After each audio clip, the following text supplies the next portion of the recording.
What's up, y'all? Welcome to another episode of Hawks Hoops. A lot I want to talk about. I got like 2 pages of notes of just a bunch of random teams, bunch of random topics. Let's go ahead and jump right into this. Our first one, real quick, want to give a shout out / show some love and well wishes to Lonzo Ball. It's been recently reported that he's going to have his 3rd surgery on the same knee, and he's probably going to miss all of next season. It's insane to think about, considering when he first got his surgery back in January of 2022, the first of 3 knee surgeries, the timeline was like 6 to 8 weeks. That was the timeline. And everybody's like, okay, he'll be back sometime right before playoffs, maybe, and see what the Bulls can do in the playoffs. And then he needed another surgery back in September. And now he's looking at his 3rd surgery. At this point, it's a genuine question of mine of, are we going to see Lonzo Ball play basketball again? If we are, is he going to be anything close to the level of player that he's been over the past, 2 seasons with the Bulls and then with the Pelicans? Because if we remember what Lonzo Ball was and who he was entering the conversation of, and he was at the level of, one of the better starting caliber point guards in the NBA.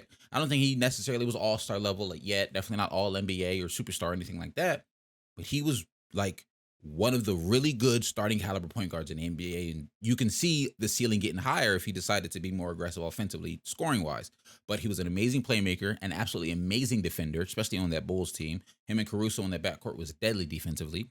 He's developed, and one of the things that but upsets me so much and makes me feel for him even more for his situation is knowing how much work he's put into his craft of being able to play basketball, just the sport of basketball. We remember what Lonzo's shot was back in the Lakers jersey when he first got, drafted his first couple of years in the league. It was horrible. Absolutely horrible. He's done so much work to make himself one of the better shooters in the league. He's done so much work. I remember making a TikTok about this probably right before he got that surgery, right? I think the summer of 2022, I was looking at some stuff just going into the season, and I was like, yo, Lonzo Ball is one of the guys who's put in the most work in his jump shot. No one in the league has worked on their jump shot more than Lonzo. And he's proven himself, and he's gotten to this point where you was like, you can't leave him open because he's going to make you pay. And now he's not even out there. So this one, I guess you could say, silver lining is the NBA does have some rules in place where the Bulls can try to make a move and petition to get an extra roster spot opened without losing Lonzo and getting some money for that position to try to get another starting caliber point guard for them. Shout out to Pat Bev. He scored 14 in a row the other night. I saw it on Twitter. I didn't watch the game, obviously. I'm not tuning in the Bulls games that often. But, shout out to Pat Bev. He's doing what he can out there. Shout out to Caruso doing what he can out there. But that team is completely different with and without Lonzo. We saw it. It was a smaller sample size. The team still necessarily didn't beat that many good players. We had that conversation about the Bulls in that 2022 year when they were towards the top of the standings at one point.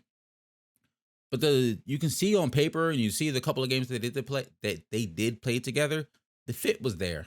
Between Lonzo, Levine, DeRozan, the fit was definitely there. So it just sucks that Chicago Bulls fans aren't going to be able to see that. And I'm very curious to see what move they make in this summer. I'm very curious to see if Lonzo has a career after this and what he looks like. Because so much of his game that made him so valuable is his ability to push the ball and play at a fast pace in the open court, and his amazing defense. And having 3 surgeries on the same knee, one might slow you down so you're not pushing the ball as fast as you were in the open court, and you're probably definitely not the same level of defender that you were. So I hope he comes back, and we'll just see how well he is or what his level of play is when and if he does come back. We wish you the best, Lonzo. We truly do wish you the best. I want to give some love to the Sacramento Kings because I've been seeing a lot of conversations regarding the lower seeded teams in the Western Conference, whether it's the Lakers, whether it's the Warriors. But I've been seeing a lot of conversations surrounding the idea of essentially hunting the Kings in that first round matchup. And I'm going to tell you why I don't think you want the Kings. If you're one of these lower seeded teams, you don't want the Kings. Shout out to the Kings. They just got but shout out to the Kings. They're second in the Western Conference. Going into this season, there is no way in the world I would have thought they would have gotten to second in the West. Not possible in my mind. But shout out to them. They're there. They currently have the number 1 offense in the NBA and a 25th defense, but it is what it is. We knew this Kings team was not going to be able to play defense going into the season. But all that being said, they still have a top 10 net rating at number 7. So the offense is definitely covering for some of the defensive shortcomings because this is some of the most elite offense I've ever seen. Like, this offense is absolutely beautiful to watch. And it sucks because I was about to say, if you aren't watching Kings games, you're doing yourself a disservice. But also, unfortunately, Kings games aren't really nationally televised. So unless you're willing to, find a website to watch it, if you know, or pay for League Pass, unfortunately, you probably can't see the Kings. I suggest tuning into them in the playoffs because their playoffs games are going to be phenomenal. Like the beam, you feel me? But just to show some love to some of these Kings players and why they're so good, the core of them is De'Aaron Fox. De'Aaron Fox's clutch performances have been absolutely phenomenal. Clutchest player in basketball right now, currently totaling, and it might be actually a little bit higher than this because I wrote these notes down a couple of days ago, but he's currently at 180 total points in the clutch. He's leading the NBA in total clutch points. For context, the next highest is, of course, DeMar DeRozan at 138. Shout out to him. He was the most clutch player last year, but this year is all about De'Aaron Fox. 25 points a game, 6 assists, 51% from the field, 33% from three. Not crazy from three, but all career highs. 78% at the rim, is the best point guard in the league and comes to finishing at the rim. And he's 53%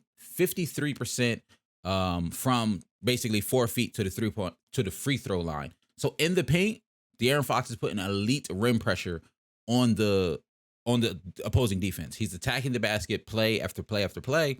And when they do decide to collapse to try to slow him down, the Kings have, and I mean this with no exaggeration, some of the best shooters in the league. Like, some of the best shooting in the league is on this team.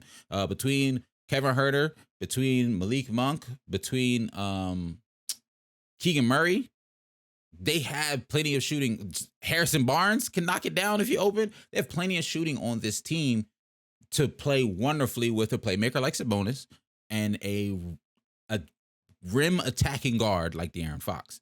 They have the top 3 in shooting. They're a top 3 3-point shooting team in both makes and percentage. They're a top 3 free throw shooting team, so they get into the rim. Like I said, that rim pressure is elite. And they're top 3 in assists. It's just a beautiful offense. They're going to get open threes. They're going to attack the rim. They're going to get fouled. If you don't foul them, they're going to make the bucket. And they're going to move the ball well. They're going to move the ball well. They currently lead the league in points at 121 points a game. They play very well in the half court. So in terms of, we always say when the playoffs come, the game slow down. When the playoffs come, the game slow down. Well, that's okay. They move the ball. They lead. They're top 3 in assists. Sabonis is the low key, if great value Jokic, but not necessarily to be rude, but in a bad way. But I mean, he half off Jokic. Sabonis's his playmaking ability is second to none when it comes to as a big man. He's absolutely amazing. The defense is there. That is the one thing I do like about the Kings defensively.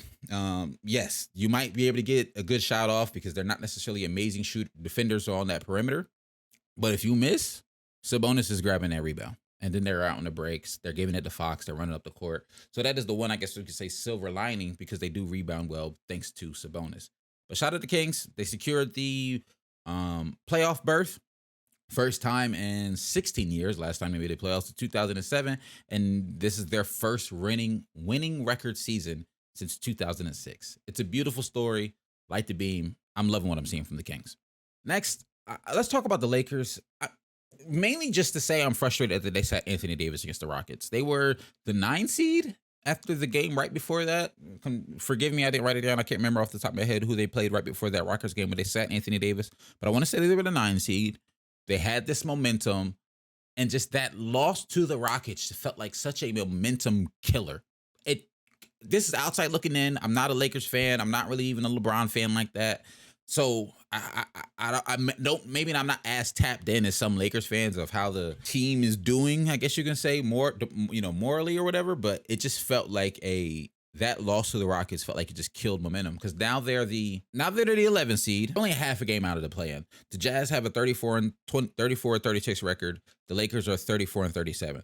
OKC is 34-36. Minnesota Timberwolves are 35-37. I say all that to say, if the Lakers win 1-2 games, next thing you know, they're the 8th seed. So it's very close. It's very volatile right now in that little bubble. But the Timberwolves is trying to get it. The Thunder is trying to get it. The Warriors, I don't know what they're doing, but technically they are trying. I'm not saying they can't. It's definitely possible for them to get into the play-in. But for the Lakers to be this, I guess we'll say, Cinderella team that NBA Twitter wants to happen, because I think this subsection of NBA fans, especially Lakers fans, but just LeBron fans too. And because it's a big market, there's this dream that, hey, it's still LeBron and Anthony Davis. If they just make it, there's just, I keep hearing, if they just make it, if they just get to the playoffs, anything can happen because it's LeBron and AD and they finally have shooting around them. While I do think there is some truth to that, anything can happen in the NBA. You need to just have, you also, to be that Cinderella, to have that dream run in the playoffs that, people are speculating and wishing could happen, you have to have momentum behind you. I don't believe they can just stumble into the play-in, happen to win those games, but it's just up and down. They ain't clicking all the way. By the time they get to the playoffs, because they're either going to be playing the Nuggets or the Kings, and if you ask me, it's probably going to be the Nuggets. I see them being closer to the 8th seed than the 7th seed, but either way, Nuggets or the Kings. The way both of those teams is rolling right now, you have to have momentum behind you to have a good series against those teams. But if they're doing this up and down, they lost 2 in a row, they're 5-5 in their last 10, they need to have some forward momentum, some positive momentum going into that potential even first-round matchup against the Kings or the Nuggets. Bouncing out to the Eastern Conference, I want to talk about my Sixers because we are now the second team in the Eastern Conference. Shout out to us. We're second in the East. We are 2 games behind the Bucks. We won 8 in a row. We 9-1 in the last 10. We balling right now. We are balling right now. Joel Embiid's leading the league in points. Harden's leading the league in assists. One of the first time that's happened in a long time. I want to say I was all since the 80s, but I could be wrong. So I ain't write it down. We're going to move on. But one of the things that's been really notable for me about the Sixers is how well they've been playing since Harden came back. We know we had that stretch like December-ish where at one point Harden, Maxey, and Joel was out. And then Joel came back, and then Harden came back, and then Maxey came back. And since Harden's been back December 5th, we're 35-11. Best record in the league during that stretch. Some other notable teams, I want to say the Bucks are 35-13. The Nuggets should be 33-14 during that stretch. But the biggest thing for me in the last, like I said, we're 8-1 in our last 10, and 9-1 in our last 10. We won 8 in a row. And then one of the biggest things for me in our last 8-9 games is the fact that Tyrese Maxey is finally back in the starting lineup. When he did come back from injury on the 27th of December, he played of the 26 games he played since he came back, since the 27th of December. Almost all of them were off the bench. He only started in 7 of those 26 game stretch before he started his last 8. I feel like that's a lot of numbers. Hopefully that makes sense. But my point is, during that majority off the bench stretch, 17 points, 44% from the field, 36% from 3, 30 minutes a game, 5 attempts from 3. It was solid, but nothing like, not the Maxey I felt like the Sixers needed if they wanted to make a deep playoff run. Doc Rivers decided to put him back in the lineup, which it was the delight of many Sixers fans for a while. For like the last probably month, I've seen on Twitter every night Sixers fans are begging to put Maxey back in the starting lineup because he just seems like, although he was getting the minutes, 30 minutes a game is almost starter minutes. It is starter minutes on some teams. He just felt like the type of guy who needed to be in the starting rotation. And since he's been in the starting rotation and these last 8 games, he jumped up to 22 points a game, 57% from the field, 36% from 3 over a 9-game stretch on 6 attempts a game. Now, the 56% from 3 do sound crazy, but keep in mind when Harden got traded to the Sixers after that Ben Simmons trade, Maxey shot 46% from 3 on 42% from 3 on 7 attempts a game as well.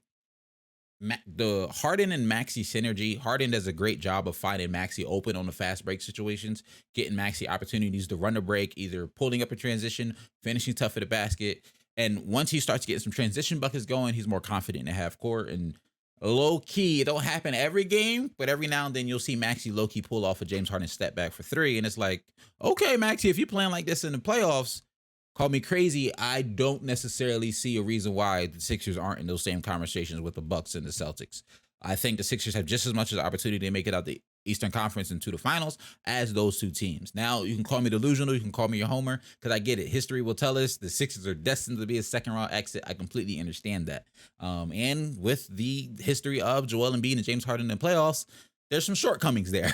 But the level of play I'm seeing from Joel Embiid, this is the best basketball he's ever played. I know he was MVP runner-up the last 2 years. This is his best season he's played so far. He's playing way better, not way better, but he's definitely playing better than he played the last 2 years. And James Harden, is he Houston Rockets James Harden? Definitely not. But He's one of the best playmakers in the league. He's finding the open man consistently all the time, moving the ball, and he is scoring when we need him to. Shout out to the Sixers. I love what we're doing. I love what we got going on. I'm behind the Sixers in terms of making it to the finals. I would love to see it. Next up, I saw a report that kind of bummed me out a little bit because I like this player a lot. Just got reported that from Chris Haynes. If you don't know him, he's an insider for TNT and Bleacher Report. Basically, the other day he said that Dame probably has about 5 or 6 more games left before Portland probably shuts down. Yes, the other day he said that Dame probably has 5 or 6 more games left before Portland probably shuts him down for the season. There's no use of playing the duration of these games, so look out for that. These 5-6 games, if they keep struggling, he suspects Portland will shut Dame down. And it's crazy to think that at one point in the season, the Portland TrailBlazers were one of the top 3. I want to say they at least hit top 3 in the Western Conference at one point. We were kind of all excited about the Jeremy Grant addition to this team. Anthony Simons had proven that he, could, be a really good starting caliber 2 guard in this league. Like, he has young star potential there. And Dame has been going crazy this season. Like, the shows that Dame has been putting on, the offensive displays that Dame is putting on have been phenomenal. But the Blazers just can't win games. The rest of the roster is just not good enough to win games. And they're 2-8 in their last 10. They lost 5 in a row. Technically they're only 3 games outside of the play-in. They're only 3 games behind Utah and OKC and the Timberwolves, technically. But with 10 so games left, I don't know if I see Portland getting in there over the Lakers or the Lakers and Portland making it in. So I wouldn't be surprised if they shut him down. And I'm not going to lie, I wouldn't be surprised if it happens sooner than those 4 or 5 games, like you said. Like, if it gets announced in the next 3 days that the Portland's like, it's over, Dame, I would not be surprised. In the same breath, though, I know it's going to happen when they do decide to shut him down. You're going to hear, oh, poor Dame, free Dame. Like, Dame needs to go win a ring. Dame needs to leave. And I'll be honest, I used to be on that. I did. I used to be on, like, asked me 2 years ago. Heck, even asked me last year. I was on some, I want Dame to leave Portland so bad. But after, honestly, listening to, he did 2 interviews recently. One was on JJ Redick's podcast, Old Man in the 3. And the other one, I'll be honest, I don't remember the full extent of where he was at. I just watched, like, the 10-minute clip. And in both instances, he basically explained, like, why he's cool with being in Portland. It was the point forward with Evan Turner and Iggy, but Iggy wasn't doing so, just Evan Turner. That was the other podcast. And on JJ's, he basically was like, yo, the league ain't what it used to be. Y'all ain't even going to remember me 50 years from now. Y'all not even going to be talking about me. So I'm going to do what's best for me and mines. I'm not going to be out here chasing rings. Ring culture is this whole thing that he's like, I'm not really for. If I win a ring in Portland, that's great, but I'm not going to be running around chasing rings. Because JJ said it too. It's like, yeah, if you run around chase rings, you win the ring, and everybody's like, well, it didn't really count because you was running around chasing it. And then Dame, he mentioned it on JJ's, but mainly on the point forward, where he was like, yeah, and then if you didn't win it, you run around looking crazy. And he brought up Russell Westbrook as an example, and not necessarily in a disrespectful way, but he was like, yo, imagine if Russ stayed in OKC for all these years. He would just be beloved by OKC fans. I'm sure there'd be plenty of people who was like, oh, nah, he ain't elite. He ain't going to win in OKC. He might still be averaging some triple doubles, or at least had a couple more seasons where he added rich triple doubles. People would have been saying stat pattern or whatever. But OKC fans would have loved him. He would have been beloved in that city. He would have ended up, probably, no exaggeration, he ain't done much there, but because that franchise don't have much going for it yet, he probably would end up with a statue there. You know what I'm saying? And it's not impossible that he won't yet, but he definitely would have had it if he was there. But instead, and to Dame's point, he was like, he's been on 5 teams for 5 years, and now people talking about him crazy. As opposed to Dame, he's like, people still kind of talk about me crazy, but I'm still Dame, and I'm just rocking in Portland. So people are going to say, and you're going to hear over the next couple of days, Dame needs to leave, especially once the news breaks that they shut him down. And I don't necessarily know what the Portland TrailBlazers need to do in the offseason. I'm sure they'll make some moves, and we'll speculate on that when the time is there. But I'm happy that he decided to stay in Portland. I am officially could say, regardless of how his career goes, regardless if he never wins or anything like that, I'm happy he decided to stay in Portland because it's not like he never had big moments in the playoffs. His teams made it to the Western Conference Finals. He sent teams home off game-winning threes before. Shout out to Houston. Shout out to OKC. He's proven that he's a big-time player. It just didn't fall for him, and he never really had a roster to win a championship. If we're going to keep it a B, he never really had a championship caliber roster. He just did everything in his power to take his team as far as he could. Shout out to Dame, man. But that's all I got for you guys today. If you made it this far, you already know you're a real one, and I'll see you in the next one. I'm out. Peace.